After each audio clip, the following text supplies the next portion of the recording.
Alhamdulillahi Rabbil Alamin. Wassalatu wassalamu ala Rasulillahil Karim, Nabiyyina al-Amin, Sayyidina Muhammadin wa ala alihi wa sahbihi wa dhurriyyatihi wa ummatihi ila yaumiddin.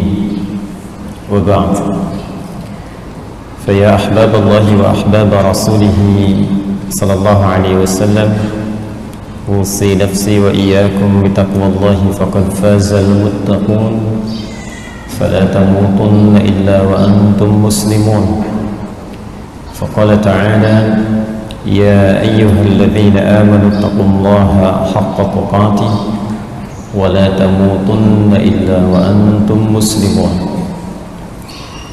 Hadirin, bersyukur pada Allah Subhanahu wa ta'ala, kita masih diberikan kesempatan untuk beriman sampai dengan subuh kali ini. Bersyukur pada Allah Subhanahu wa ta'ala, di antara sekian hamba yang beriman itu, kita masih diberikan kesempatan untuk membuktikan keimanan itu dengan amal saleh, dan diawali dengan menunaikan salat subuh berjamaah. Kalimat iman pertama di dalam Al-Quran itu diikuti dengan amalan salat sebagai pembuktian dari sifat taqwa. Itu ada di Quran surah kedua Al-Baqarah, di ayat kedua sampai dengan ayat ketiga. Dzalikal kitabu la raiba fihi hudal lil muttaqin. Siapa orang takwa yang dimaksudkan? Maka ciri pertamanya di ayat 3-nya, alladzina yu'minuna bil ghaibi wa yuqimunas shalah. Alladzina yu'minuna bil ghaib, yaitu orang-orang yang senantiasa meningkatkan keimanannya. Jadi orang takwa itu tidak dibatasi dengan cukup beriman. Nanti ada muslim, ada mukmin, ada taqi, ada muslimun, ada mukminun, ada muttaqun. Levelnya terus meningkat. Muslim, orang yang baru berikrar untuk patuh tunduk kepada ketentuan Allah Subhanahu wa ta'ala. Jika ikrar itu diiringi dengan keyakinan paripurna dan kesiapan untuk menunaikan segala apa yang Allah perintahkan dan menjauhi segala yang dilarang, maka naik levelnya tidak sekedar muslim, tapi menjadi mukmin. Karena itu orang-orang yang mengatakan saya Islam, saya tunduk, saya patuh, saya muslim, tapi tidak diikuti dengan keyakinan pada jiwanya untuk mengamalkan apa yang ia ikrarkan dengan lisannya dalam kalimat asyhadu an la ilaha illallah wa asyhadu anna muhammadar rasulullah itu, maka disifati oleh Al-Quran sebagai muslim, namun imannya baru sampai lisan, belum sampai kepada qalbunya. Itu yang dimaksudkan di Quran surah ke-49 Al-Hujurat di ayat ke-14. Qalatil a'rabu amanna. Ada segelintir orang Arab Badui mengatakan kami telah beriman. Jadi menahbiskan dirinya sebagai mukmin, langsung naik ke level yang kedua. Amanna, kami telah beriman. Turun jawaban langsung dari Allah Subhanahu wa ta'ala. Qul lam tu'minu. Katakan Muhammad sallallahu alaihi wasallam, kalian belum naik ke level mukmin. Walakin qulu aslamna. Tapi katakan baru di level yang pertama, baru muslim. Walamma yadkhulul imanu fi qulubikum. Sementara iman yang diucapkan di lisan itu belum sampai ke dalam hatinya, belum sampai ke dalam jiwanya. Jadi baru mengalir di lisan, baru berucap asyhadu an la ilaha illallah wa asyhadu anna muhammadan rasulullah. Itu kalau kalimat sampai ke dalam hati, maka nanti berubah dari sekedar muslim menjadi mukmin. Bila sampai ke dalam hati, maka nanti dalam hati akan dipancarkan kepada seluruh bagian tubuh kita sebagai pertanda keimanan kita kepada Allah Subhanahu wa ta'ala. Nah, pancaran ini nanti akan dieksekusi oleh seluruh bagian tubuh kita yang menandakan kita betul-betul beriman. Karena itu nanti 3 bagian ini disebut dengan iqrarum bil lisan wa tasdiqum bil qalbi wal amalu bil jawarih. Diungkapkan dengan lisan, dibenarkan sampai ke dalam hati, dibuktikan lewat perangkat tubuh kita. Pembuktian lewat perangkat tubuh itulah yang disebut dengan ibadah namanya. Pembuktian pertamanya itu datang lewat sholat. Dan sholat ini adalah pembuktian iman pertama yang diamalkan, ditampakkan, bahkan menjadi risalah pertama seluruh nabi dan rasul yang pernah bertugas di muka bumi. Jadi semua nabi, rasul, muslim beriman kepada Allah, mukmin, yakin dengan itu semua, dan pembuktian pertama keimanannya itu dengan sholat. Nabi Musa alaihi salam ketika pertama kali dikonfirmasi ketauhidannya kepada Allah dan membuktikan keislaman dan keimanannya, perintah pertamanya membuktikan lewat sholat. Itu ada di Quran surah ke-20 Taha di ayat ke-14. Innani anallahu la ilaha illa ana. Itu kalimat tauhid. Pembuktiannya di mana? Fa'budni. Kata Allah, innani anallahu, sungguh saya tegaskan saya itu Allah. La ilaha illa ana. Tidak ada yang layak dipertuhankan dan disembah. Karena ilah itu mengandung makna dipertuhankan dan disembah sekaligus. Ketika itu menjadi nama bagi Tuhan, maka berubah menjadi Allah. Jelas ya? Makanya kita katakan la ilaha illallah. Tidak ada yang layak dipertuhankan dan disembah kecuali saya, kata Allah. Fa'budni. Maka kalau sudah beriman, buktikan itu dengan menyembah saya. Bagaimana caranya? Teruskan ayatnya. Wa aqimis salata lidzikri. Tunaikan salat sebagai pembuktian untuk mengingatku, menyembah kepada Allah Subhanahu wa taala. Risalah itu terus berlangsung dari sebelum, bahkan Nabi Isa juga demikian. Nabi Isa salat. Yesus Mesias salat. Di Quran surah ke-19 Maryam di ayat ke-33. Wa ja'alani mubarakan aina ma kuntu wa awsani bis salat. Allah memberkahi aku di setiap keadaan, di setiap tempat dan waktu, dan mewasiatkan, memberikan pesan kepadaku untuk sholat. Jadi Nabi Isa sholat untuk membuktikan keimanannya, kehambaannya terhadap Allah Subhanahu wa taala. Jadi sholat itu sekaligus selain sebagai pembuktian iman, juga pembuktian sebagai hamba, dan tidak naik status di atas hamba, tetap hamba. Karena itu Rasulullah SAW ketika akan menerima perintah sholat, status kehambaannya disebutkan dengan jelas. Itu di surah ke-17 Al-Isra, di ayat yang pertama itu. Subhanalladzi asra bi'abdihi. Bukan birasulihi, bukan binabiyihi, tapi bi'abdihi. Untuk menegaskan bahwa risalah sholat itu sebagai hadiah terbesar nanti dari proses Isra Mi'raj itu adalah pembuktian dari penghambaan seorang hamba kepada Allah Subhanahu wa taala. Jadi kita bersyukur dalam kehidupan ini bila masih mampu menunaikan salat. Alhamdulillah. Artinya komitmen keyakinan kita, keberimanan kita kepada Allah Subhanahu wa taala kita telah wujudkan, dan perwujudan pertama kali itu melalui salat. Sekaligus ibadah salat yang ditunaikan itu semakin sering ditunaikan, itu mengonfirmasi peningkatan-peningkatan iman. Rumus dalam Al-Quran pertama kali, kalau imannya ingin terus ditingkatkan, maka sholatnya diperbanyak.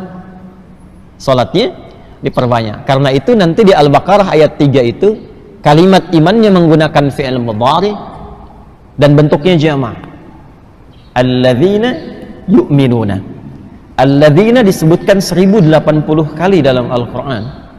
Itu menunjuk makna umum yang luas. Jadi bisa mencakup laki-laki, perempuan, tua, muda, besar, kecil, dan melampaui sekat-sekat sosial. Jadi siapapun. Jadi tawaran untuk beriman itu untuk semua hamba.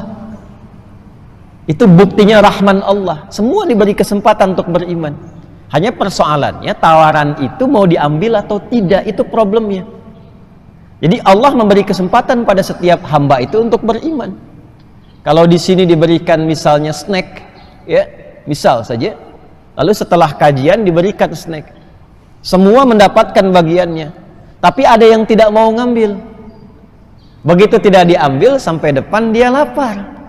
Saking laparnya kemudian pingsan.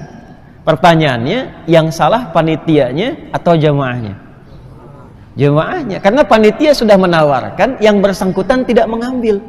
Jadi kalau ada yang tidak beriman, jangan salahkan Allahnya, karena konsep dasarnya semua diberikan kesempatan yang sama, cuma manusianya yang tidak mau ngambil.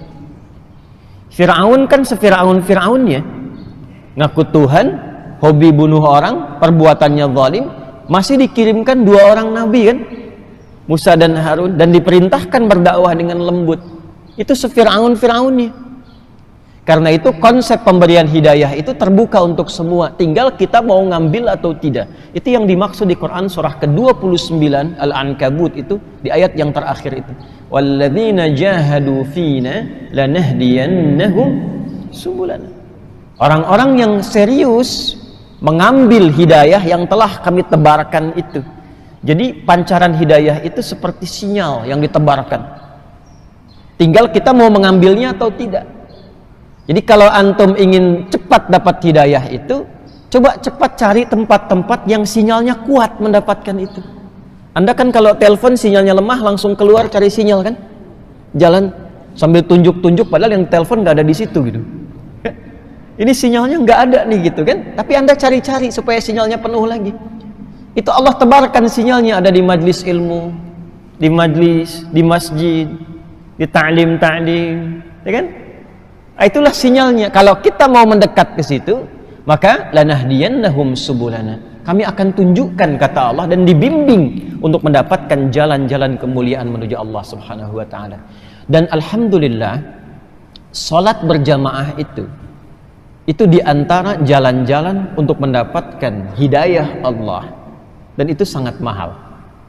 Biasanya di antara sekian surah-surah yang dibacakan oleh imam itu bukan sekedar permohonan yang ditujukan kepada Allah, tapi umumnya mewakili pesan-pesan penting yang menjadi kebutuhan seluruh jamaah yang menunaikan sholat.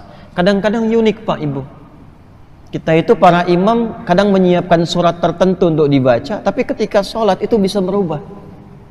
Bisa demikian itu ya. Tadi dibacakan Quran surah ke-25 Al-Furqan tadi itu dari ayat 68 sampai ayat 75.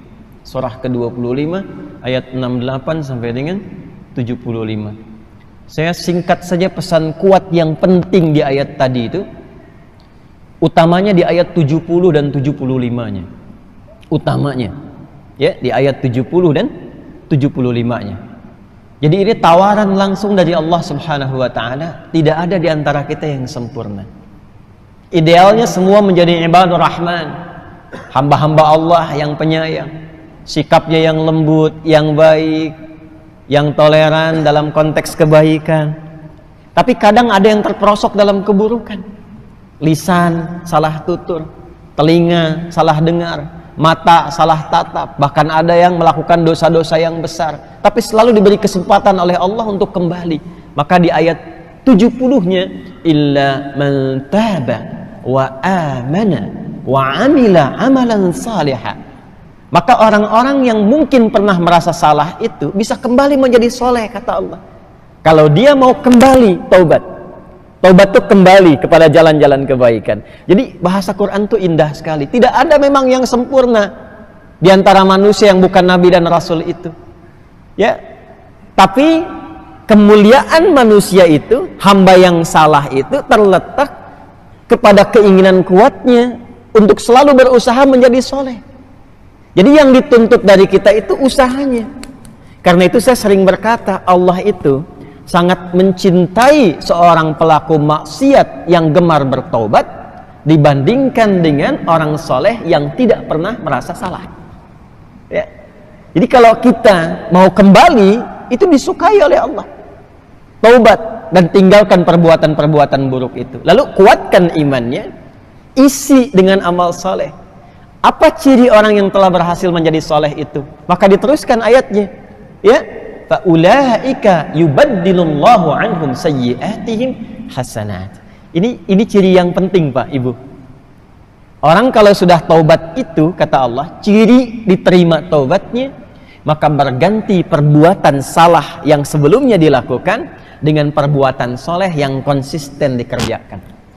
Jadi kalau kita bertaubat dari dosa mata, misal melihat yang salah nih, seringkali terdorong untuk melihat gambar yang tidak baik, lalu taubat, maka ciri diterima taubatnya itu, yang salah ini berganti menjadi soleh, tidak ingin lagi melihat gambar yang tidak baik, tontonan yang tidak bagus, dari situ beralih kepada yang baik-baik. Maka kalau ini konsisten dikerjakan, Allahu Akbar, ayat 75-nya, ulaika yujzaunal ghurfata bima sabaru. Maka orang-orang ini menggunakan bentuk jamak nih, Pak. Ya, kalau jamak itu pekerjaannya tidak sendirian. Jadi kalau di keluarga ini, orang tua ngajak anak-anaknya, suami dengan istri kompak. Jadi di rumah tontonan-tontonannya diganti menjadi yang lebih baik, bacaan-bacaannya diganti dengan yang lebih soleh. Dirumuskan di mana sekolahnya, di mana bekerjanya, di mana belajarnya. Itu kalau kompak seperti itu dan bersabar menjalaninya, bersabar. Kalimat pertamanya sabar. Itu Allah menyiapkan satu tempat khusus untuk keluarga ini di surga. Dan cara masuknya itu disambut tahiyatan wa salama. Disambut kalau di tafsirnya di Quran surah 13, ditafsir di Quran surah Ar-Ra'd ayat 23 sampai 24, itu keluarga besar ini akan saling bergandengan masuk ke dalam surga dan disambut oleh para malaikat di setiap pintu-pintu surga. Jadi masuknya lewat surga Aden, kan 8 pintu surga itu. Ya, jadi masuk dia lewat surga Aden, nanti malaikat menyambut di setiap pintu-pintu surga. Dan luar biasanya dikonfirmasi di ayat ini, Quran surah ke-25 di ayat 75 itu dikonfirmasi nanti di Quran surah 13 ayat 23 dan 24 dengan kalimat yang sama tentang sabarnya. Ya, jannatu adnin yadkhulunaha wa man salaha min abaihim wa azwajihim wa dhurriyyatihim wal malaikatu yadkhuluna alaihim min kulli bab salamun alaikum bima sabartum fa ni'ma uqbad dar. Maka orang-orang ini, kata Allah, ini langsung dari Al-Quran. Saya selalu mengatakan, posisikan Al-Quran itu bukan sekedar kitab bacaan, tapi surat-surat bimbingan yang Allah langsung berikan kepada kita. Jadi kalau baca Quran itu, rasakan itu untuk kita. Posisikan diri kita itu sebagai penerima perintah. Bukankah dari Al-Fatihah sampai An-Nas itu disebut dengan surah? Ya kan? Bapak Ibu, saya sering katakan begini. Kalau terpisah dengan anak misalnya, sedang sekolah pesantren, 3 tahun tidak bertemu, tiba-tiba dapat surat dari anak, senang tidak? Senang ya? Kita dapat surat dari orang tua yang nggak pernah berjumpa dulu selama berapa masa, senang ya? Sekarang Allah kirim surat kepada kita, 114 surat yang belum tampak dalam pandangan kita, yang selalu memberikan rahmat, perhatian, ampunan, pemaafan. Kirim surat, 114 surat lewat manusia utama yang terpilih, Sayyidina Muhammad SAW, sampai ke kita. Maka kata para ulama, surat itu posisikan untuk kita isinya, disampaikan lewat Rasulullah, dicontohkan cara membaca dan mengamalkannya, tujuannya sampai ke kita. Jadi kalau baca Quran itu rasakan ayatnya untuk kita. Jannatu adnin yadkhulunaha, itu beda ketika hanya sekedar membaca dengan merasakan bahwa firman ini untuk kita. Kata Allah, hei kamu ini, aku sudah siapkan surga ini untuk keluarga kamu, tapi kamu harus bersiap untuk memasukinya. Ini amalannya. Bila dikerjakan amalan-amalan itu, kata Allah, ini anaknya bisa menggandeng bapak ibunya, bisa menggandeng pasangannya, keluarga besar masuk ke dalam surga. Yang paling menarik, wal malaikatu yadkhuluna alaihim min kulli bab. Malaikat datang menyelamati dari setiap pintu surga, masuk memberikan selamat. Apa kalimat pertama yang diucapkan malaikat? Ternyata bukan karena hebat amalnya, bukan karena banyak sholatnya, Bukan karena banyak hafalan Qur'annya, bukan karena banyak infaknya. Salamun alaikum bima sabartum, tapi karena banyak sabarnya. Ternyata sabar itu mahal, Pak, Bu. Sabar, Bu, ya, kalau mendidik anak-anak menjadi soleh, sabar. Karena di situ ternyata kunci untuk mendapatkan rahmat Allah itu. Sabar, ikhwan. Bapak yang sedang mencari nafkah dengan cara yang halal, sabar. Karena ternyata setiap gerak langkahnya itu pahalanya ada di situ. Dan peluh keringat, capek, lelah, itu ternyata yang punya nilai di hadapan Allah. Itu kalimat pertama malaikat itu sabarnya.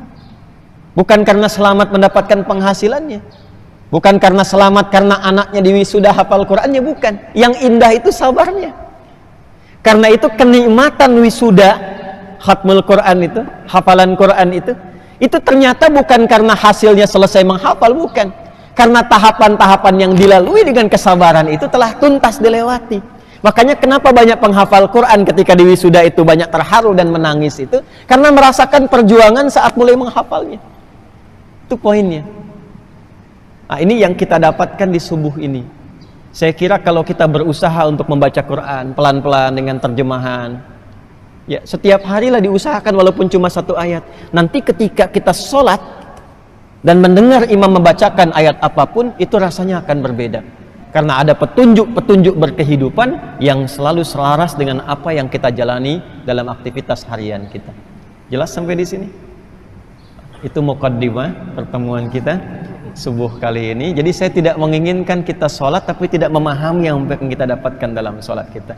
Kurang lebih yang dibacakan imam demikian tadi maknanya. Sekarang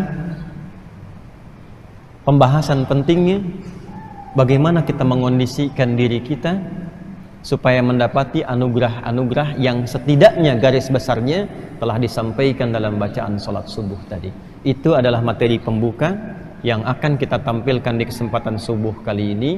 Karena taklim kali ini insya Allah taklim pembuka, ya.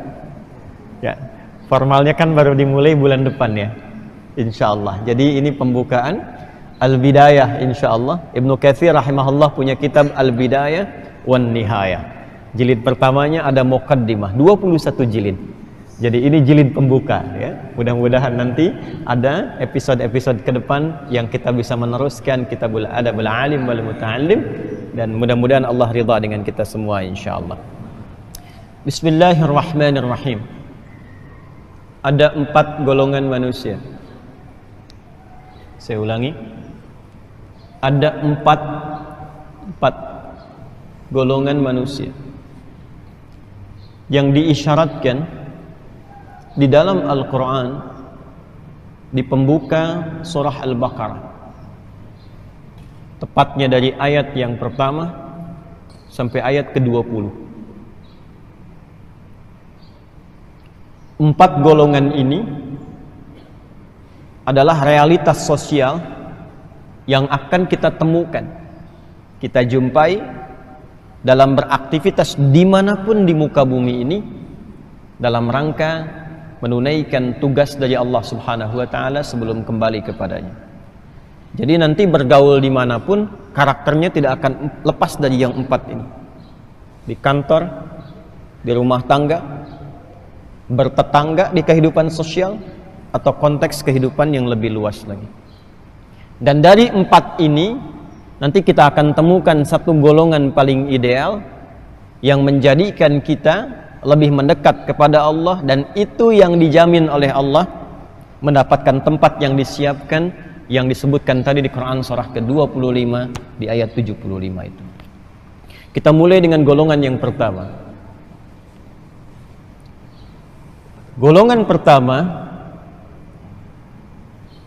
disebut oleh Al-Quran dengan golongan terbaik,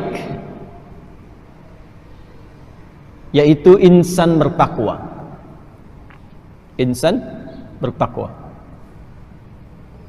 Dan ini modal penting. Takwa itu modal penting dalam bergaul dimanapun.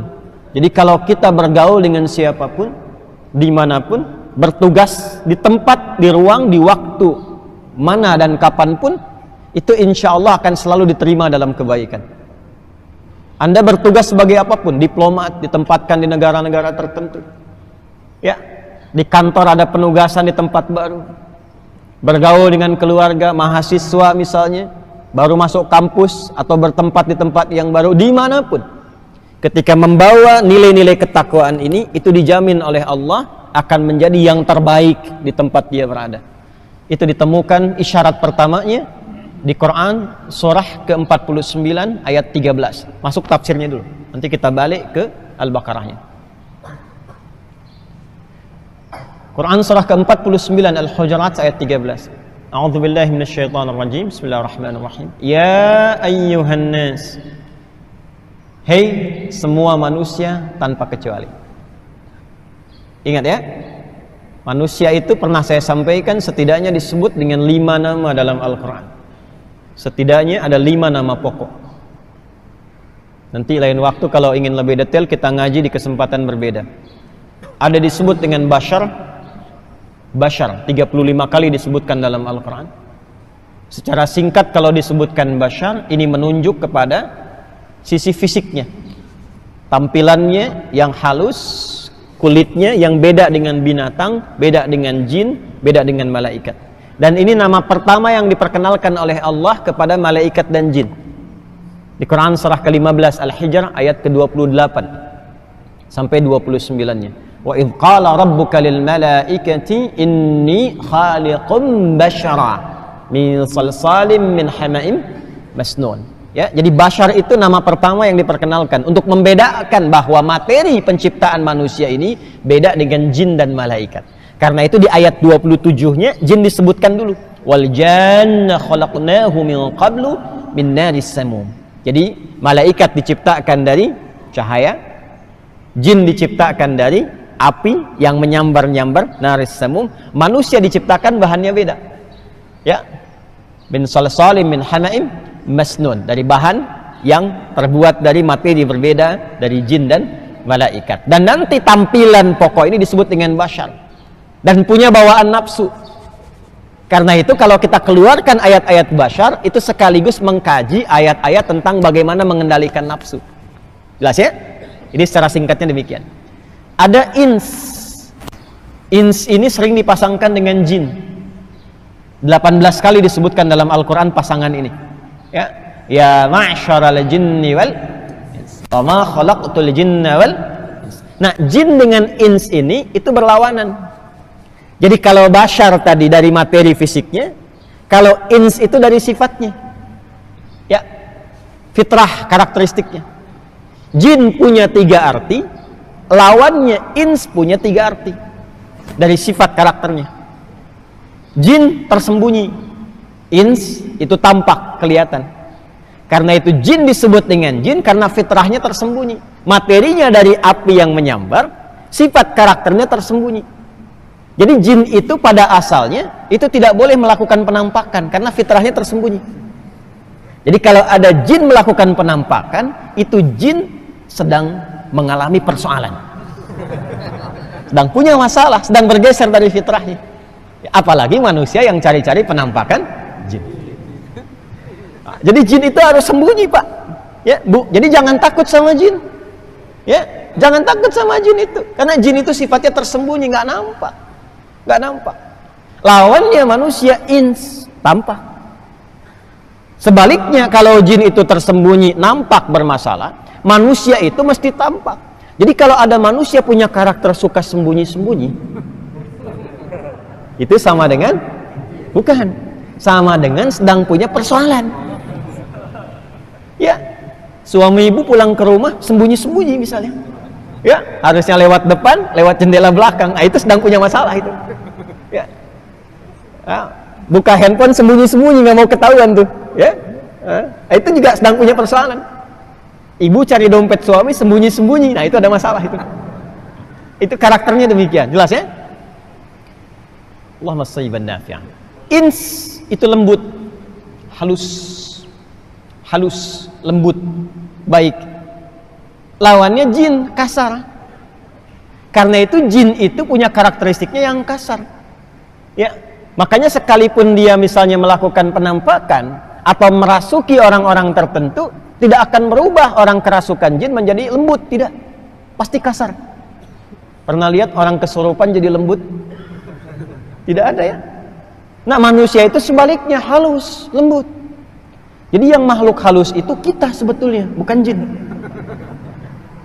Ya, terlahir sebagai makhluk yang lembut, halus. Nah, ini nanti bahasanya di akhlak, di adab. Kenapa manusia tiba-tiba ada yang kasar? Itu keluar dari fitrah itu.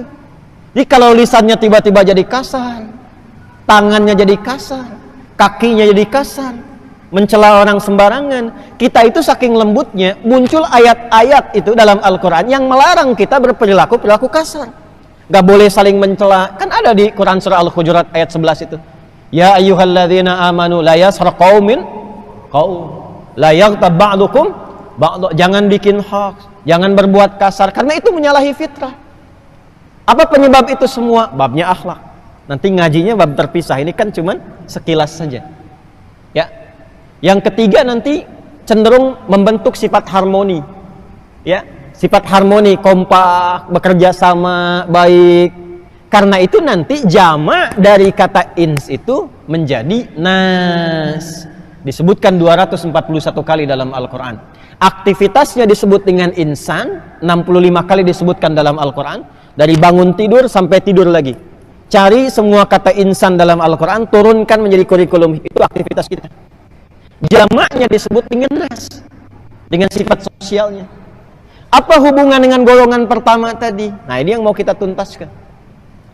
Jadi kalau sudah membentuk jamak, insan aktivitasnya, nas sifatnya, ya, ins itu sifatnya, insan aktivitasnya, bashar bawaan nafsunya, Bani Adam keturunan genealoginya sampai dengan ke Adam. Sifat sosialnya, dimanapun insan ini beraktivitas, baik itu di rumah berkeluarga, di kantor, di kehidupan sosial, maka berubah menjadi nas namanya. Maka di Al-Hujurat ayat 13, panggilannya bukan ins, bukan bashar, bukan insan, bukan Bani Adam, tapi ya ayyuhan nas. Kalau sudah nas, itu artinya mencakup makna ins, mencakup makna insan. Sekaligus terkandung sifat bashar di dalamnya dan terbawa genealoginya sampai Nabi Adam alaihissalam. Jadi sampai dengan nasab kita ke Nabi Adam alaihissalam berkehidupan, itu punya sifat sosial yang gak mungkin hidup sendiri. Makanya Adam dan Hawa itu saat turun ke bumi dan ditakdirkan oleh Allah kemudian membawa misi, itu pertama kali disebutkan di Quran itu sifat kekeluargaannya dulu yang melahirkan keturunan. Itu yang dimaksud An-Nisa ayat pertama itu. Ya ayyuhan nasu taqu rabbakumul ladzi khalaqakum min nafsin wahidah wa khalaqa minha zawjaha wa batha minhuma rijalan katsiran wa nisaa. Jadi dari Adam dan Hawa, kata Allah, akan melahirkan generasi keturunan, gak bisa hidup sendiri. Di sifat kita ini gak bisa sendirian, Pak, Ibu. Jadi kalau kita itu sadar kita bukan makhluk individu, gak akan angkuh dalam berkehidupan, karena kita butuh orang lain. Harus disadari itu. Ya, dan Allah pun menciptakan Adam tidak sendirian. Adam itu diciptakannya dengan lawan jenisnya, Adam dan Hawa. Tolong ingat kata-kata ini ya, Adam dan Hawa, bukan Adam dan Hendra. Adam dan Hawa. Lahir keturunan dari situ. Nah, keturunan ini disebutkan, diisyaratkan di Quran akan berganti generasi dan mungkin menempat di tempat-tempat yang berbeda. Jadi nggak sama semua. Teruskan ayatnya ke Quran surah 49 ayat 13. Ya ayyuhan nasu inna khalaqnakum min dzakarin wa untha wa ja'alnakum syu'uban wa qabail. Kami jadikan anak keturunan Adam itu akan berganti generasi sampai kehidupan dunia berakhir dan tempatnya akan berbeda-beda, tidak sama semua. Ini yang datang ke ta'lim ini pun kan nggak semua dari Bekasi kan? Ya? Yang paling jauh dari mana? Oh, ada yang paling jauh di sini dari mana? Bandung. Jauh sekali itu. Ada yang dari Bandung. Sumatera ada? Ya?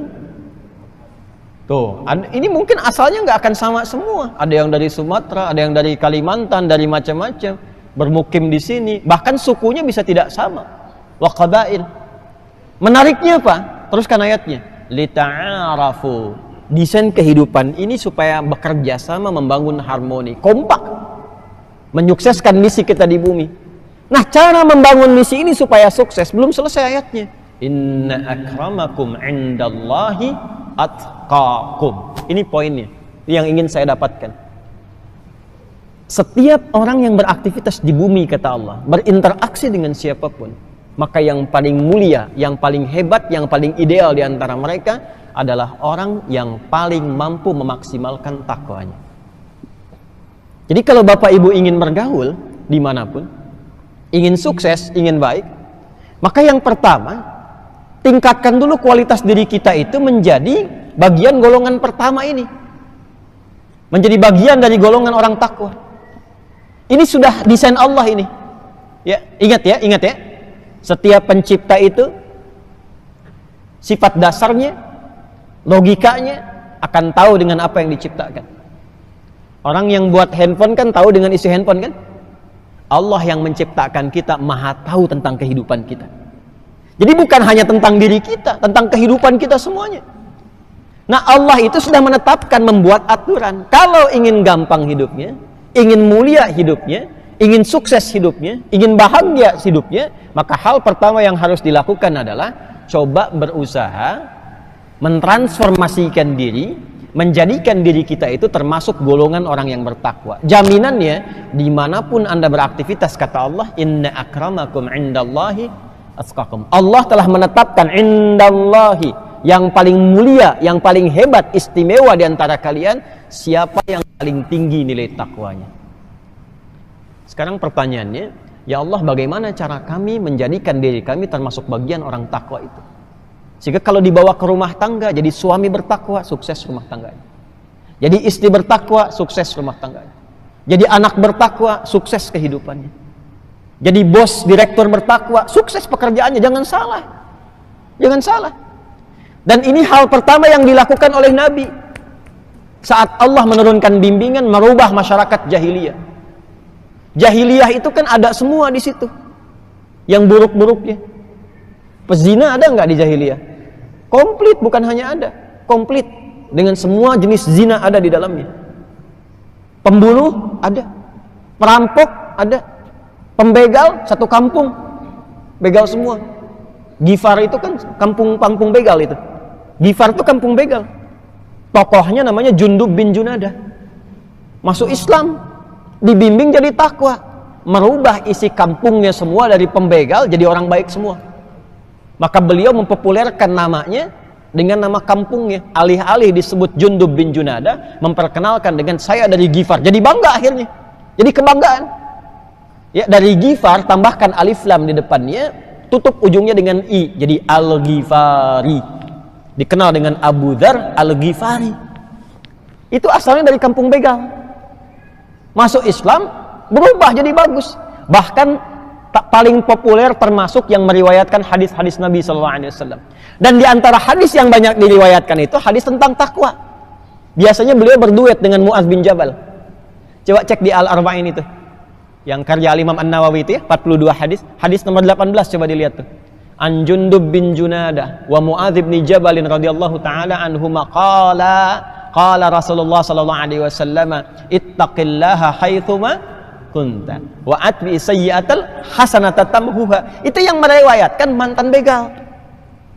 Itu hadis takwa yang dibawa itu berubah kepribadian. Siapa yang enggak kenal Umar bin Khattab, Amr bin As, Khalid bin Walid? Itu semua berubah. Dan kalau kita teliti, setiap karakteristik sahabat Nabi itu punya kekhususan sendiri, nggak sama semua. Kita bisa katakan Utsman pebisnis, Abdurrahman bin Auf pebisnis, Abu Bakar juga demikian, As-Siddiq radhiyallahu taala anhum jami'ah. Tapi setiap orang ini punya ciri khas yang berbeda, nggak sama semua, nggak sama. Dan memang ternyata bab bisnis pun dalam hadis Kitabul Buyu' itu ragamnya bisa banyak, Pak. Jadi kalau kita mau detail dikeluarkan itu, ada banyak fikihnya bisa keluar gitu. Ya, ada jadi broker misalnya, penyalur. Abdurrahman bin Auf itu kan asalnya broker tuh, penyalur kambing. Ya, itu ada fikihnya nanti. Utsman bin Affan, investasi di properti, ada itu.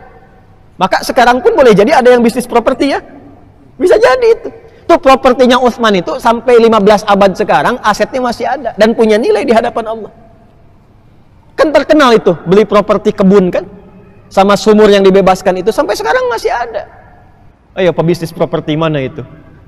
Asetnya masih bisa berkembang nggak nilai aktifanya itu sampai kemudian wafat di hadapan Allah itu? Itu ada contohnya. Ya, teori-teori bisnisnya Abdurrahman bin Auf, Abu Bakar As-Siddiq, ada contohnya itu.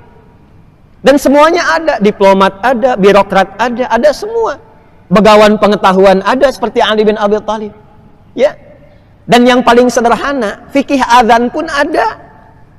Ya, terkait dengan pengelolaan masjid itu ada. Jadi harus bangga itu. Kalau para muadzin tahu fikihnya Bilal, oh jadi kebanggaan, udah nggak akan ngerjain yang lain lagi. Bilal tuh prinsipnya sederhana. Azan, Allahu Akbar, Allahu Akbar. Selesai azan Nabi komen. Sahabat like, di-share sampai ke kita. Apa komen Nabi? Aku mendengar suara terumpah Bilal di surga. Kurang lebih demikian. Atau kama sadaqa Rasulullah sallallahu alaihi wasallam. Ya Bilal mendengar itu luar biasa responnya. Azan aja udah nyampe surga. Ngapain saya bisnis kayak Utsman? Jadi semua porsinya udah ada. Ya sudah, di situ beliau konsisten azan saja. Sepeninggal Nabi, Pak, Ibu, itu beliau ditawari jadi salah satu pejabat. Kalau kita sekarang hakim agung lah, dengan gaji dan fasilitas yang luar biasa, itu menolak dan ingin menyendiri karena ingin mempertahankan komitmen yang telah dibangun di era Nabi untuk azan saja. Dan dengan itu mendapatkan jaminan. Kan itu nggak mudah itu. Ya makanya teman-teman yang muadzin tuh pelajari fikihnya. Itu mahal itu, mahal. Banyak semua tuntunannya. Dan semua mengerucut kepada jalan-jalan takwa. Jadi semua ketika dirubah lewat pedoman yang Allah turunkan di Al-Quran itu, dibimbing langsung oleh Rasulullah, itu masyarakat jahiliyah di semua aspek yang disebut buruk itu berubah kemudian jadi khairul ummah. Bahkan turun langsung pengakuan dari Allah, syahadahnya minallah. Dengan turunnya surah Ali Imran ayat 110 itu. Kuntum khaira ummatin ukhrijat linnas ta'muruna bil ma'ruf wa tanhauna 'anil munkar wa tu'minuna billah. Itu yang mahal. Itu yang mahal. Nah, sekarang berbahagianya kita. Ternyata ciri sifat umat takwa itu enggak dibatasi di era Nabi saja. Nilainya tetap berlangsung berkelanjutan. Jadi kita ini patut bahagia karena Al-Qur'annya pun terjaga sampai dengan sekarang. Sampai dengan nanti.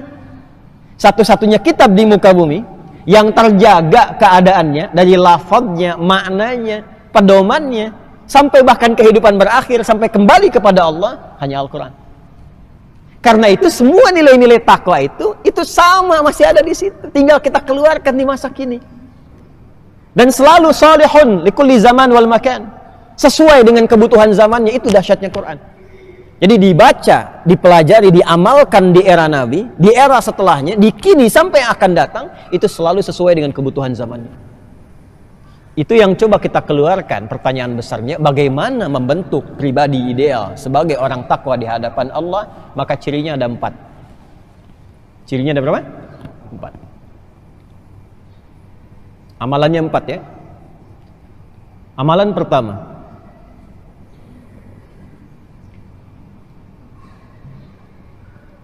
salat. Kita tulis dulu aja ya. Salat. 2, infak. Jadi pertama amalan ritual, salat. Kedua amalan sosial, infak. Nanti kita pelajari apa itu infak. Ya. Jadi jangan terbayang langsung uang saja, tidak. Ya. Kita nanti pelajari. 3, interaksi dengan Al-Quran. Al-Quran. Hati-hati ya, Al-Quran. Salat, infak, Quran. 3, memiliki visi akhirat. Memiliki visi akhirat. Wabil akhirati hum yuqinun. Sudah? 4 ini ya. Dan keempat ini harus punya pondasi. Kalau pondasinya nggak kuat, bangunannya bisa runtuh. Pondasi utamanya pondasi iman. Jadi kalau kita gabungkan 4 tambah 1 berapa? 5 ya. Pondasinya pondasi iman. Orang yang mampu mengoptimalkan 5 pokok ini, maka langsung dijamin oleh Allah di ayat yang kelima. Ulaika ala hudam mir rabbihim wa ulaika humul muflihun. Orang-orang ini itu akan langsung dibimbing, dinaungi oleh bimbingan Allah di setiap keadaan dia beraktivitas. Pakai ala ya, bukan fauqa. Ini Pak, ini saya bawa kitab nih. Ini dulu di antara ulama fikih yang sangat terkenal nih, Profesor Dr. Wahbah Az-Zuhaili. Ini orang Arab menyebutnya As-Suyutil Mu'asir, Imam Suyuti kontemporer, telah meninggal. Ya, ini Masya Allah, saya mengambil juga pelajaran manfaat dari beliau dari sisi fikihnya waktu beliau ke Tripoli. Ini ada tafsir yang beliau tuliskan, Tafsirul Munir. Ini contoh saja. Ini Pak, ini kitab, buku, ini meja. Fokus ya. Bukunya ada di mana? Di atas meja ya. Nah, ini saya simpan begini. Bukunya ada di mana? Di atas meja. Oh, di bawah di sini. Ya. Ini di atas meja, ini di atas meja. Nah, di bahasa Arab itu punya detil. Ada detilnya. Kalau begini, ini di atas juga nih. Ini fauqa namanya. Al-kitab fauqal maktab. Jelas. Kalau begini nempel, ini ala namanya. Ala al-kitab, ala al-maktab. Jelas? Sama-sama di atas, tapi yang ini nempel, yang ini ada jarak. Paham? Ulaika ala hudam mir rabbihim. Ada orang-orang yang nempel terus dengan petunjuk Allah. Jadi dimanapun dia berada, dibimbing langsung oleh Allah, bimbing terus. Di rumah tangga dibimbing Allah, ya. Di pekerjaan dibimbing Allah, ya. Di kehidupan sosial dibimbing oleh Allah.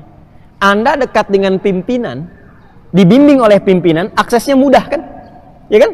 Di kantor ada pimpinan, dibimbing, diarahkan, semua akses itu bisa didapatkan dan mudah aktivitasnya. Ini ada hamba dibimbing Allah, apa yang sulit bagi Allah?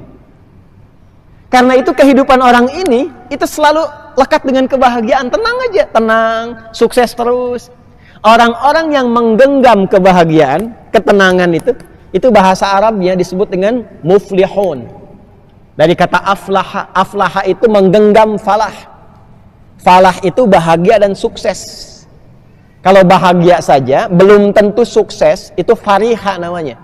Fa, ra dengan ha. Fariha yafrahu. Ya. Orangnya farah. Sifatnya disebut farhan. Jadi kalau ada yang namanya farhan, farah, ya. Atau farah misalnya perempuan, farhan laki-laki, itu artinya orang yang selalu diharapkan bahagia dalam hidupnya. Walaupun belum tentu sukses. Kalau sukses saja, belum tentu bahagia, itu turunan katanya dari kata fauz. Faza yafuzu fauzan. Fauzan, fauzi, faizah, fauzia. Itu satu akar tuh. Satu akar. Artinya yang diharapkan sukses dalam kehidupannya. Walaupun belum tentu bahagia. Ada yang bahagia ada, ya, tapi kata asalnya demikian. Coba Anda pilih. Ya. Sukses tapi tidak bahagia atau bahagia tapi tidak sukses? Huh? Kaya tapi bahagia. Nah, kalau digabungkan keduanya itu namanya falah. Falahun, fa lam alif ha. Falahun.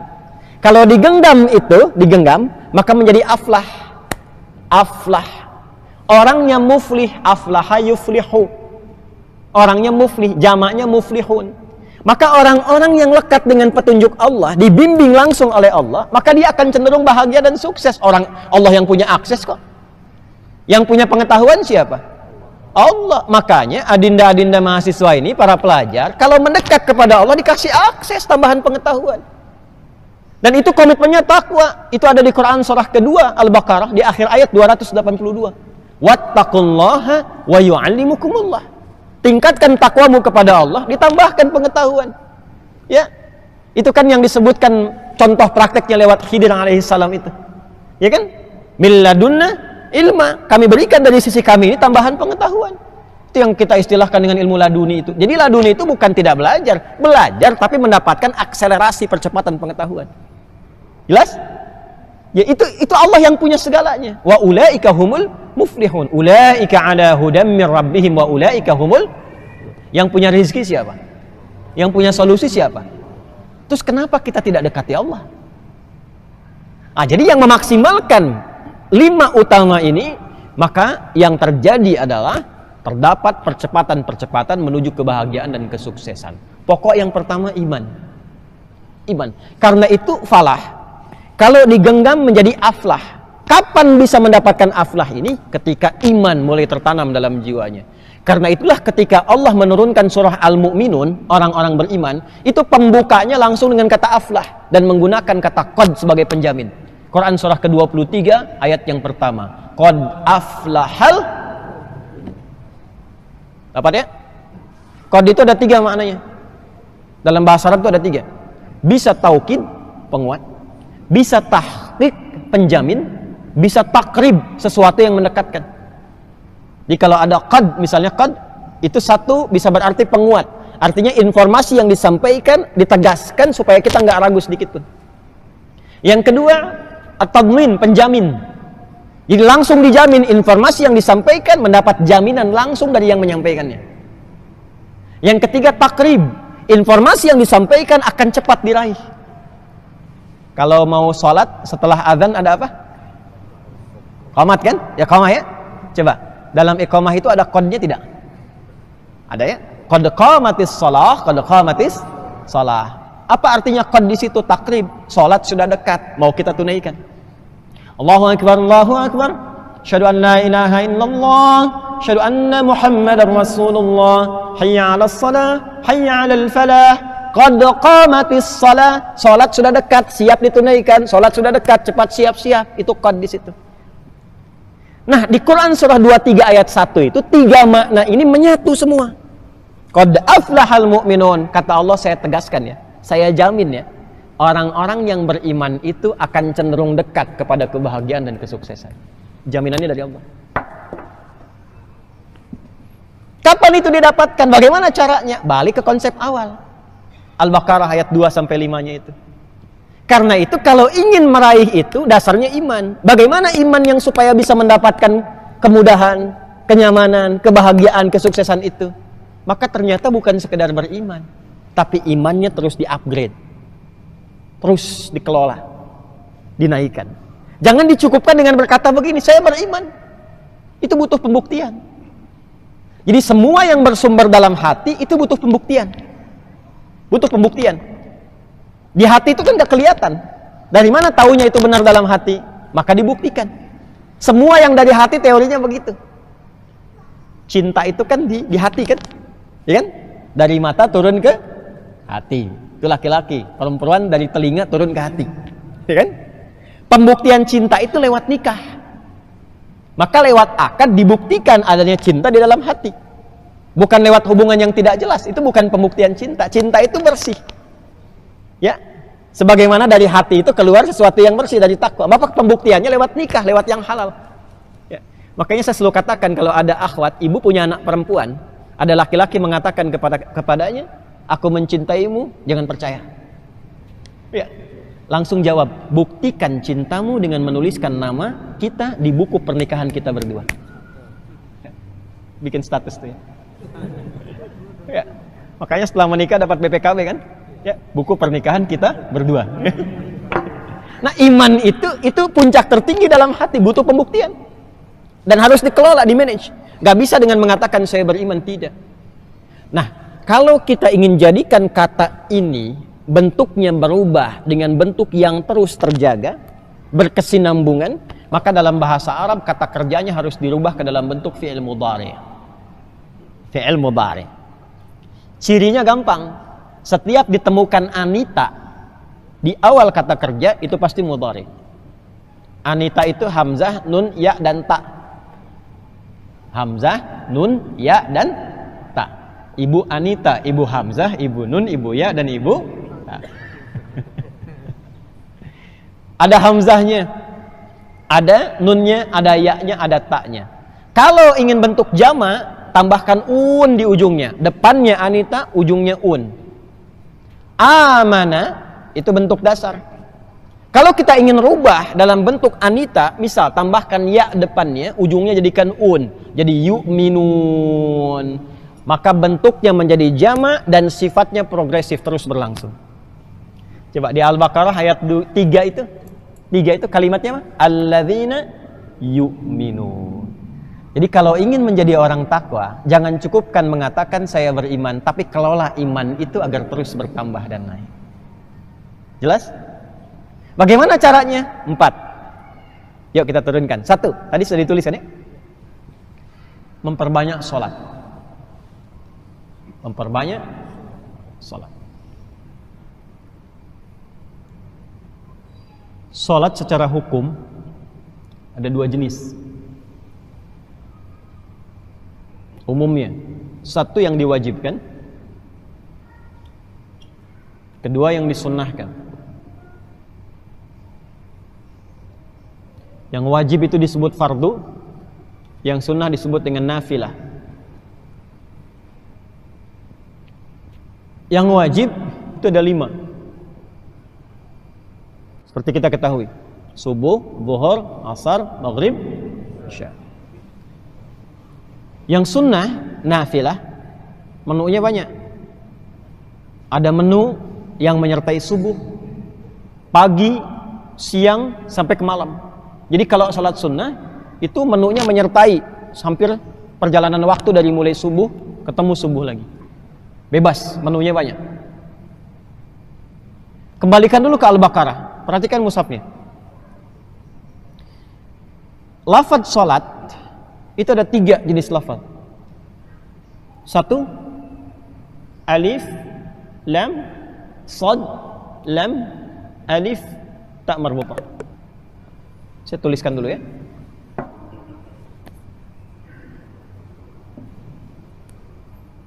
Saya tuliskan supaya mudah untuk diketahui. Bentuk pertama itu begini. Bismillah. 1 ini begini. Alif, lam, sad, lam, alif, tak marbutah. Begini. Yang kedua begini. Alif, lam, sad, lam, waw, alif, tak maftuhah. Yang ketiga begini. Alif, lam, sad, lam, waw, alif tegak, fathah tegak, tak marbutah. Gini.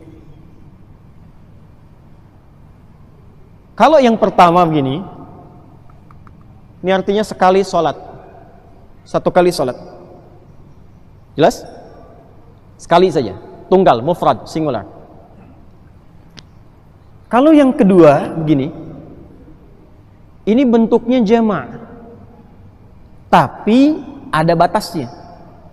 Al-jam'ul mahdud, jama' tapi terbatas.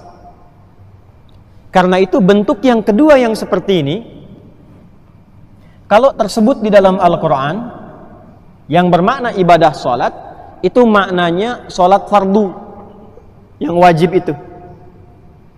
Ada berapa jumlahnya? Berapa waktu? 5 kan? Berapa rakaat? 17. 5 waktu, 17 rakaat. Kalau 5 itu jama' atau tunggal? Jama'. Tapi jama' ini harus terbatas. Jadi nggak boleh melebihi 17 rakaat, nggak boleh lebih, nggak boleh kurang. Harus tetap 5 waktu, harus 17 rakaat. Ya, jadi kalau ada yang 16 rakaat, berarti sholat subuhnya cuma 1 rakaat. Karena konsep dasarnya, online-nya, nomor online-nya 24-4-3-4 kan? 2 subuh, 4 zuhur, 4 asar, 3 maghrib, 4 isya. Ya, jadi kalau kita ingin online dengan Allah, passwordnya 24-4-3-4. Waktunya sudah diatur.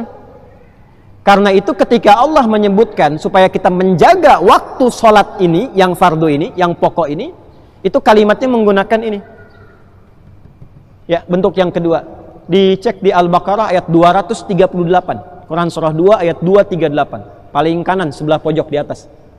Hafidhu 'alas salawati was salatil wusta wa qumu lillahi qanitin.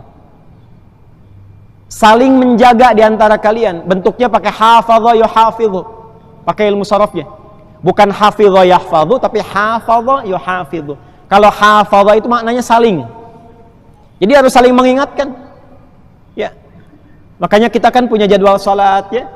Di-share tuh kalau bikin status, kalau mau cari pahala jangan yang aneh-aneh. Ya, udah aja update jadwal salat seputar Bekasi. Al-Azhar punya akun misalnya kan, akun media sosial. Boleh upload tuh jadwal salat sekitar Jaka Sampurna dan sekitarannya misalnya. Wah, itu pahalanya banyak. Orang lihat dari situ kemudian dia salat, dapat pahala itu. Ya, dapat pahala. Nah, ini bentuk yang pertama ini, as-salawat. Bentuk yang kedua dalam konteks jamak maksudnya. Yang ketiga yang ini. Alif, lam, shad, lam, waw, fathah tegak, ta marbutah. Ini menarik nih bentuknya nih. Bentuknya ini terlihat seperti tunggal, tapi ternyata maknanya menggabungkan ya bentuk jamak yang luas. Jadi kalau ada bentuk yang ketiga ini, itu maknanya jamak dan melampaui jumlah bilangan yang kedua. Ya, maknanya jamak melampaui jumlah bilangan yang kedua. Artinya tidak ada batas di dalamnya. Kalau dibawa ke dalam bentuk salat, artinya salat yang ditunaikan bila diungkapkan dengan bentuk yang ketiga ini, maka sifatnya membawa sifat jamak melebihi yang fardu. Jadi kalau ada salat fardu yang 5 pokok itu, yang 17 rakaat, kalau di luar yang fardu namanya apa tadi? Sunnah, nafilah. Maka kalau ada bentuk seperti ini, tidak cukup pada yang fardunya, tapi plus dengan nafilahnya yang sunnahnya.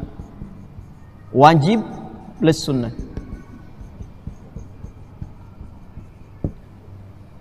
Oh. Coba lihat Al-Baqarah ayat 3. Bentuknya pakai yang pertama, kedua atau ketiga?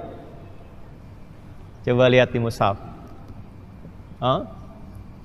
Harus yang ketiga. Gak mungkin yang pertama, apalagi yang kedua. Coba lihat. Alladzina yu'minuna bil ghaib wa yuqimunas shalah. Coba lihat. Salat di situ bentuknya yang ketiga kan?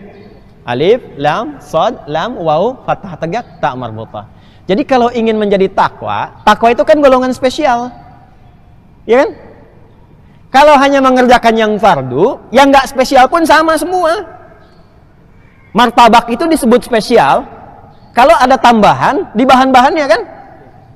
Kalau cuman martabaknya nggak spesial. Kalau telurnya naik jadi 3, 4, 5 telur, 10 telur plus daging, itu baru spesial. Ya. Nah, ini orang takwa itu orang spesial. Bukan sekedar muslim, bukan sekedar mukmin, tapi orang yang terus mengupgrade keimanannya. Karena di-upgrade, dinaikkan dari standar. Jadi yang 5 waktu itu standar. Semua yang sudah muslim, sholatnya mesti 5 waktu. Ya nggak ada, saya kan baru mu'alaf Ustadz, jadi 1 waktu saja, tidak. Sama aja baru masuk Islam dengan setelah berislam, terus berislam, itu tetap 5 waktu yang fardu. Tapi kalau ingin naikkan standar itu menjadi takwa, maka tambah dengan yang sunnahnya. Tambah dengan nafilahnya. Nah, tinggal kewajiban kita itu menurunkan menu-menunya. Apa saja menu yang nafilah itu supaya meningkat kualitas menjadi takwa. Makanya ketika Allah menambahkan menu di dalam Al-Quran untuk tambahan sholat itu, yang nafilah-nafilah itu, maka keistimewaannya diikutkan. Contoh, di antara ayat yang menyandingkan waktu sholat fardu dengan yang sholat nafilah plus dengan jenisnya, buka Quran surah 17 Al-Isra. Surah 17 Al-Isra itu kan yang mendapatkan peristiwa Isra ya, dan Mi'raj sehingga mendapatkan ibadah salat. Ayat 78. Ayat 78 sampai 80 lah. 78 sampai 80. Kita berhenti sebentar lagi ya insyaallah. Ada ayatnya? Ayat 78 untuk yang 5 waktu. Aqimis salata liduluki syamsi ila ghasaqil laili wa qur'anal fajr. Inna qur'anal fajri kana mashhuda. Itu yang 5 waktu. Tunaikanlah olehmu salat itu dari mulai tergelincir matahari masuk waktu siang zuhur ila ghasaqil laili sampai ke malam zuhur. Maksudnya di cover nih 4 waktu zuhur, asar, maghrib, isya. Nanti di tempat lain disebutkan isyarat-isyaratnya, di hadis didetilkan. Kemudian wa qur'anal fajr, subuh. Makanya subuh itu disebut juga dengan fajar. Ada dua nama, fajar dan subuh. Nanti di edisi yang lain kita bisa perdalam itu, ada hikmahnya. Jadi ini yang 5 waktu, zuhur, asar, maghrib, isya, subuh. Kenapa subuh diakhirkan di ayat ini? Untuk menunjuk kekhususan yang hanya ada di sholat subuh. Ya, kalau Bapak Ibu ngumumkan kejuaraan, harapannya dulu atau juara 1 dulu? Harapan dulu kan? Harapan 2, harapan 1, juara 3, juara 2, juara 1. Ini semua waktu sholat penting. Semua waktu sholat penting, tapi ada sesuatu di waktu subuh yang nggak ditemukan di waktu-waktu yang lainnya. Ya, diantaranya apa? Subuh itu diantara waktu yang dipersaksikan oleh Allah. Allah mempersaksikan semua kita. Ya. Tapi yang spesial juga diantaranya adalah dan seluruh malaikat ikut menyertai, ikut mendoakan dan seterusnya. Itu subuh. Makanya banyak ulama mengejar bahkan sebelum subuh. Jadi ada tipikal Pak, insan beriman di Quran, ciri orang takwa, itu yang dijamin nanti di surganya di taman surga. Jadi kalau bahasa Qurannya itu kita turunkan, maknanya ada orang ahli surga yang berkehidupan di bumi. Ya, ada calon penghuni surga yang beraktivitas di bumi. Apa diantaranya? Dia mengejar keutamaan subuh, bahkan bangun sebelum subuh untuk bisa beristighfar sebelum subuh. Itu ada di Quran surah ke-51 ayat 18. Wabil asharihum yastaghfirun. Dan menjelang waktu subuh dia banyak beristighfar. Saking mengejar keutamaan ini. Ini yang 5 waktu. Lalu tambah dengan nafilah. Contohnya apa? Ayat 79-nya. Wa minal laili fatahajjad. Dan kalau kamu ingin tambahkan, kata Allah, naikkan levelnya. Di antara sebagian malam itu, nggak harus semua, sebagian malam tunaikan tahajud. Di tahajud itu termasuk ciri orang takwa. Jadi kalau kita ingin naikkan levelnya dari mukmin menjadi muttaqin, coba naikkan, tambah nafilah. Di antaranya apa? Tahajud. Makanya Nabi ketika mengatakan, saya orang paling takwa di antara kalian, ciri ketakwaannya nampak pada tahajudnya. Itu yang coba ingin diikuti oleh para sahabat itu. Ya, sampai berkonsultasi pada Sayyidah Aisyah. Kan viral ya hadisnya di Al-Bukhari itu. Datang beberapa sahabat kepada Sayyidah Aisyah bertanya, "Kaifa kanat salatun Nabi sallallahu alaihi wasallam?" Bagaimana salat malamnya Nabi sallallahu alaihi wasallam? Jawaban pertama, "La tas'al an husnihinna wa tulihinna." Jangan ditanya bagaimana panjang dan bagusnya.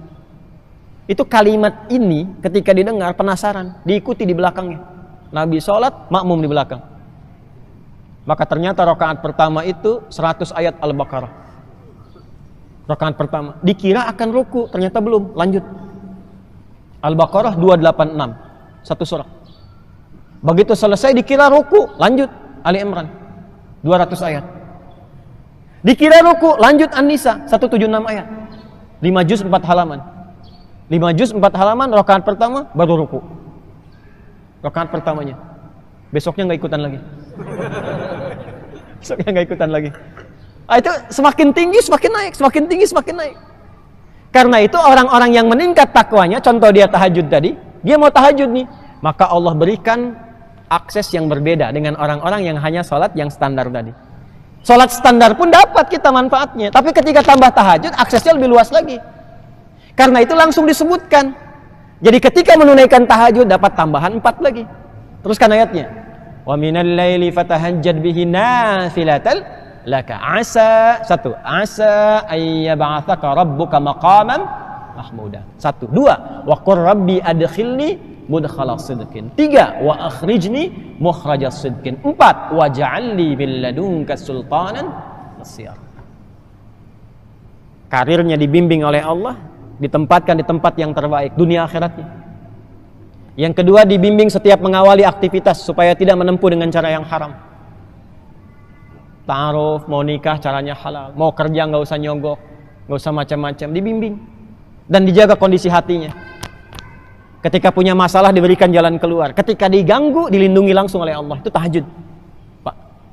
Makanya saya agak rewel tuh ya, terutama yang ikhwan, yang laki-laki ya. Kalau bisa sedapat mungkin, walaupun cuma 2 rakaat, witir 1 rakaat, jangan tinggalkan. Sedapat mungkin walaupun hanya sunnah hukumnya, tapi mahal itu. Maka naikkan levelnya. Boleh sekarang keluarkan. Ya, salat sunnah rawatib 12 rakaat itu keluarkan. Kalau nggak bisa 12 minimal 10. Ya, 2 sebelum subuh, 4 sebelum zuhur. Kalau tak mampu 4, ambil hadis yang Ibnu Umar yang dua. Dua setelah zuhur, dua setelah maghrib, dua setelah isya. Hadis tentang salat mutlak. Salat di antara dua adzan iqamah. Salat duha. Duha itu ada 3 jenis. Salat syuruk, nanti saya berhenti supaya Bapak Ibu juga bisa salat syuruk. Ya, tenang aja, nanti kita bagi waktunya. Syuruk itu awal duha. Syuruk itu awal duha. Jumlah bilangannya 2 rakaat. Apa manfaat yang didapatkan? Itu nilainya seperti haji dan umrah. Tapi bukan berarti sudah haji, sudah umrah. Saya habis taklim mau haji dan umrah. Tidak. Beda ya. Tapi keutamaan senilai haji dan umrah. Itu syuruk. Syaratnya ba'da subuh. Tapi tunggu dulu sampai lewat masyrik, karena nggak boleh sholat tepat di atas terbitnya matahari. Tunggu ya. Bayangan 1 tombak, jeda, kurang lebih lah 1 jam sampai 1,5 jam setelah subuh. Ya, jadi kalau misalnya dari mulai 4:30 subuhnya, ya kurang lebih jam 6 itu sudah mulai. Ya, nanti sampai ke pertengahan. Nah, tapi syaratnya nanti ada diam dulu, zikir dulu. Man shallal ghadata fil jama'ati, ya kan? Thumma yaqulu yadhkurullaha fa yusalli rak'ataini fi bidayatud duha. Siapa yang menunaikan salat subuh berjamaah, kemudian dia duduk berzikir, tidak langsung pergi beranjak, lalu sampai awal duha tiba, saat bayangan 1 tombak itu, ya, dia salat kemudian 2 rakaat, fakana ya alaihi kamitsli hajjin wa umratin. Maka itu nilainya seperti haji dan umrah, sempurna disebutkan. Lalu pertengahan duha itu sekitar jam 8 sampai jam 10-an lah, 10:30, 11. Jumlah bilangannya bisa sampai 4. Ya, 2, 4 sampai ke 8 boleh. Itu menjadi pengganti zikir dari seluruh anggota tubuh. Anggota tubuh kita harusnya berzikir. Zikirnya anggota tubuh itu digunakan pada yang baik-baik.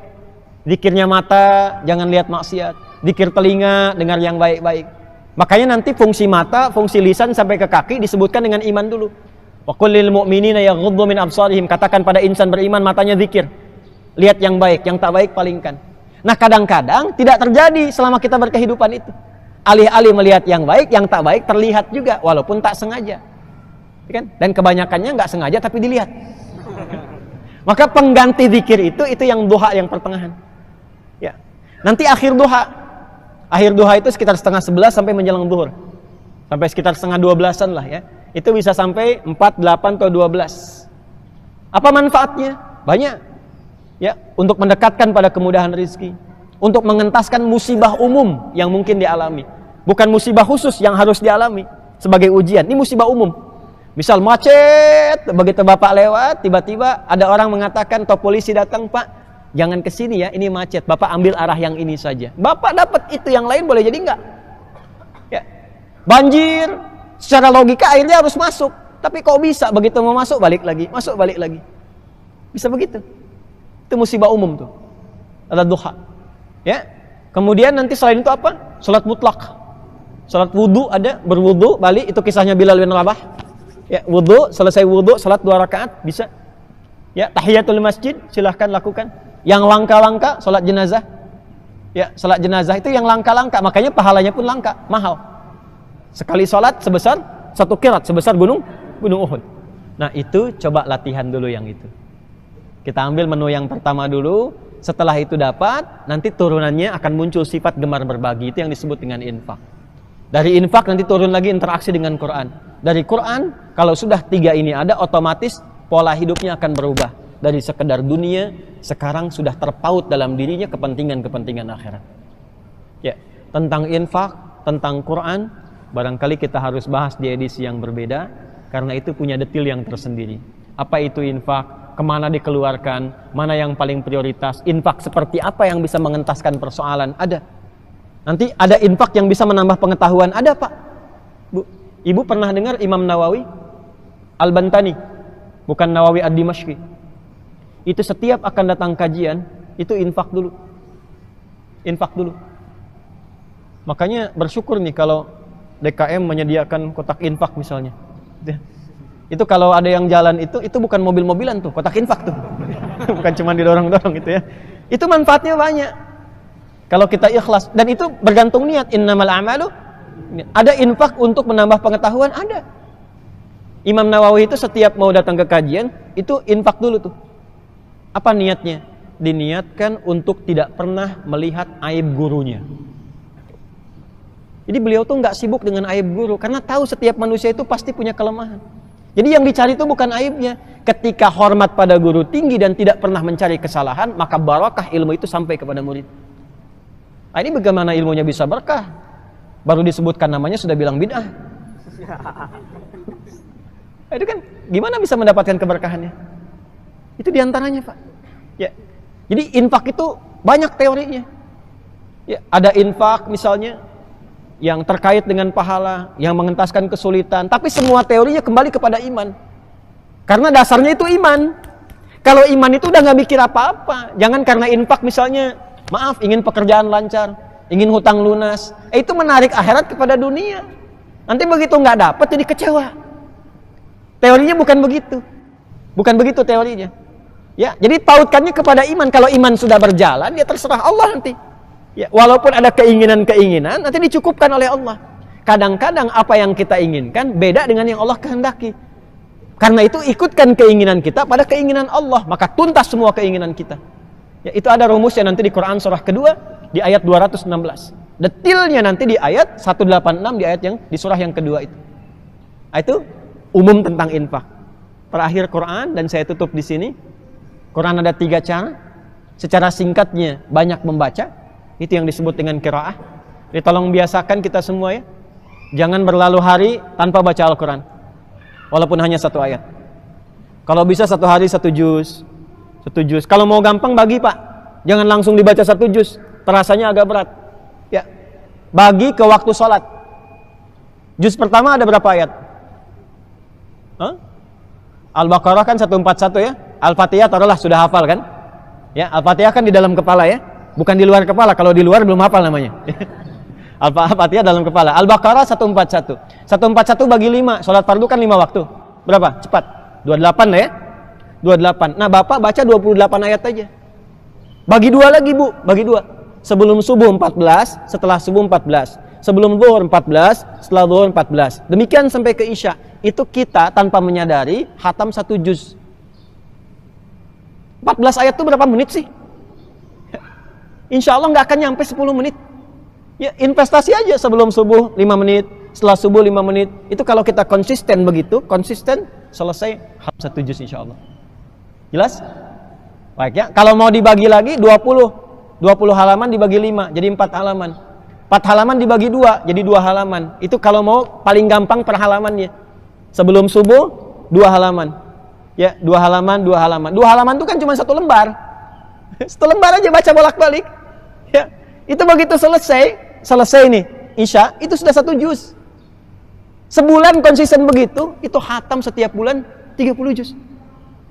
Khatam Quran. Ya, itu cara paling gampangnya. Kalau sudah seperti itu naikkan levelnya, menghafal. Atau kalaupun ingin misalnya menghafal dibagi 2, menghafal penuh, menghafal ayat-ayat yang dibutuhkan sesuai kurikulum kehidupan. Bapak pebisnis, hafalkan Pak ayat-ayat bisnis. Hafalkan ayat-ayat bisnis. Pengusaha, hafalkan ayat-ayatnya. Baca saat tahajud. Tahajud tuh baca ayat itu aja. Nanti gali tafsirnya, praktekkan dalam bisnisnya. Lihat apa yang terjadi. Anda yang mahasiswa, keluarkan ayat-ayat ilmu. Ayat-ayat ilmu itu banyak di Quran. Malamnya bacakan dalam tahajud. Amalkan cara belajar seperti itu. Lihat apa yang terjadi. Karena Quran bukan sekedar kitab bacaan, tapi Quran pedoman berkehidupan. Terakhir nanti kalau sudah seperti itu, maka dengan sendirinya akan tertanam keyakinan tentang akhirat. Tinggal mengeluarkan ayat-ayat dan hadis-hadis tentang akhirat. Turunkan jadi kurikulum hidup. Saya tutup, contoh. Siapa yang mau ke surga Firdaus? Boleh angkat tangan. Masya Allah. Ya, yang nggak ngangkat pun pengen juga, cuman malu-malu gitu kan? Ya. Baik.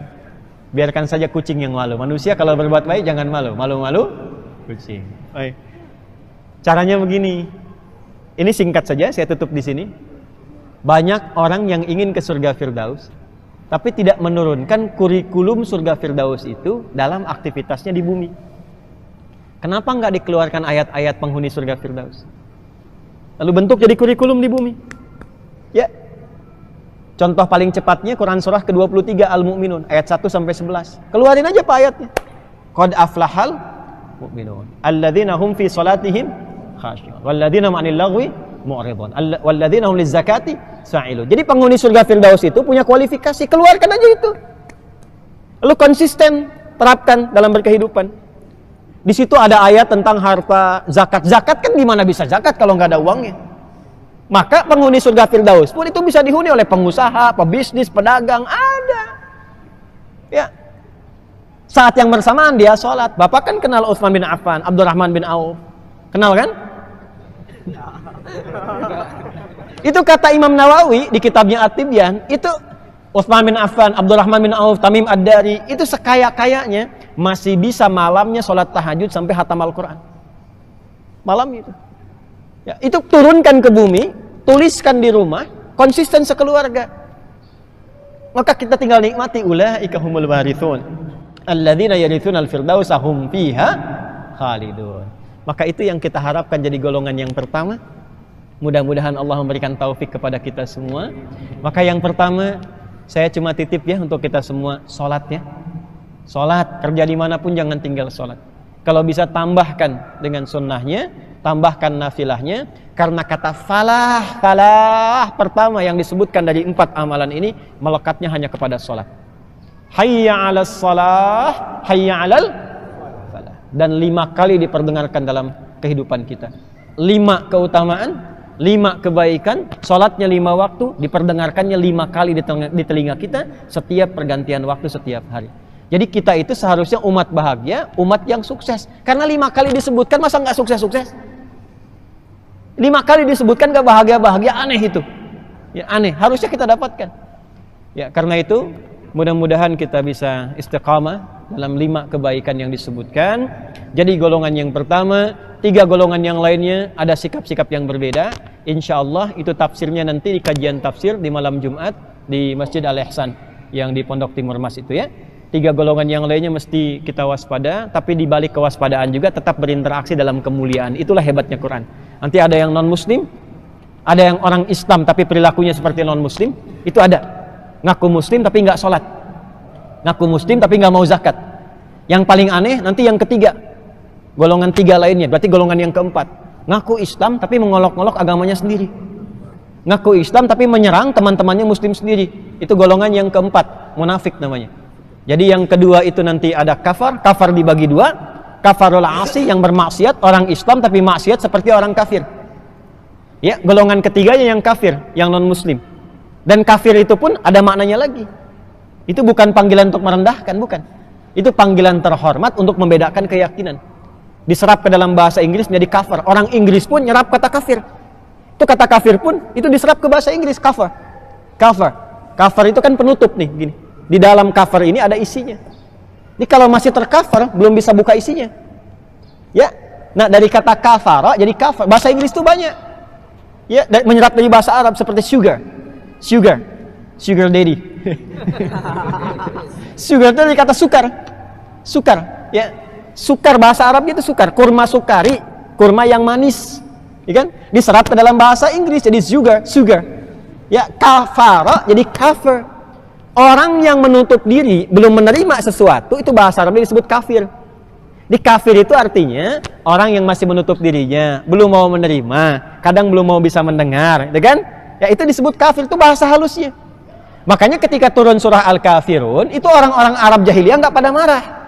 Karena panggilannya terhormat. Kuliah ayyuhal kafirun. Hai orang-orang yang, katakan Muhammad pada orang-orang yang masih menutup dirinya. Belum mau menerima keterangan kamu, belum mau merespon, kan? Nggak apa-apa, lakum dinukum. Itu indah kan?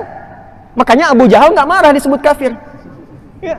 Abu Lahab nggak marah. Karena itu panggilan yang terhormat. Tidak merendahkan, untuk membedakan antara yang belum beriman dengan yang sudah beriman. Jelas ya? Paham insya Allah. Nah yang keempat itu golongan munafik. Ini yang bahaya.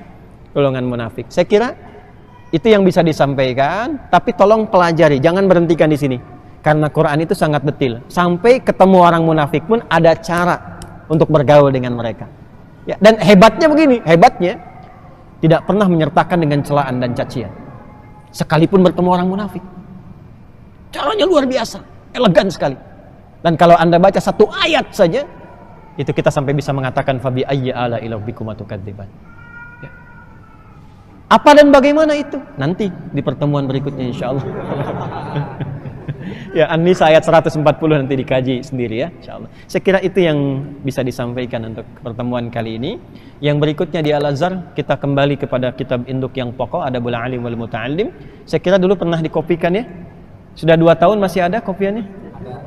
Ya, kalau belum nanti nggak apa-apa, nanti saya coba kopikan kembali insyaallah. Ya, berapa yang kita kira-kira bisa kita kopikan sesuai materinya saja. Nanti sesuai materi setiap lembarnya Anda pegang. Saya menginginkan kalau saya baca Anda ikut baca juga, supaya ditandain nanti ya, tandain, jadi tahu bacanya dan bisa diajarkan kembali kepada anak cucu di kemudian hari insyaallah. Demikian yang bisa disampaikan. Semoga Allah rahmati kita semua, memuliakan kita semua, menjauhkan dari berbagai mara bahaya, menyehatkan kita dan memberkahi setiap pertemuan kita insyaallah. Allahumma taqabbal minna innaka antas sami'ul 'alim wa tub 'alaina innaka antat tawwabur rahim. Nahmaduka hamdan syakirin, hamdan na'imin, hamdan yuwafi ni'amahu wa yukafi mazidah. Ya Rabbana lakal hamdu wa lakal syukru kama yanbaghi li jalali wajhikal karim wa li 'azimi sultanik. Allahumma salli wa sallim wa barik ala habibikal karim rasulikal mustafa al-amin sayyidina Muhammadin wa ala alihi wa sahbihi ajma'in. Rabbana la tada'na fi maqamina hadha wa fi kulli maqamin dhanban illa ghafartah. Ya Allah, jika ada pelaku maksiat di dalam ruang masjid ini atau di sekitarnya, jangan biarkan ia pulang kecuali Engkau ampuni segala dosa-dosanya. Wala hamman illa farajtah, jika ada yang tengah merasakan kegelisahan, jangan biarkan ia meninggalkan masjid ini kecuali Engkau telah tenangkan keadaan hatinya. Wala maridan illa syafaitah, jika ada yang diuji dengan penyakit seberat apapun, maka mohon angkat dan sembuhkan penyakitnya ya arhamar rahimin. Allahumma ya arhamar rahimin, la hajatan min hawaijid dunya wal akhirati fiha laka ridwan wa fiha lana as-salah illa qadaitaha ya arhamar rahimin. Allahumma ij'alna min ahli al-Qur'an waj'al al-Qur'ana sahiban lana fid dunya wa syafi'an lana fil akhirati ya arhamar rahimin. Rabbana atina fid dunya hasanah وفي الآخرة حسنة وقنا عذاب النار. وصلى الله على سيدنا محمد وعلى آله وصحبه أجمعين. وآخر دعوانا سبحانك اللهم وبحمدك نشهد أن لا إله إلا أنت نستغفرك ونتوب إليك والحمد لله رب العالمين. السلام عليكم ورحمة الله وبركاته.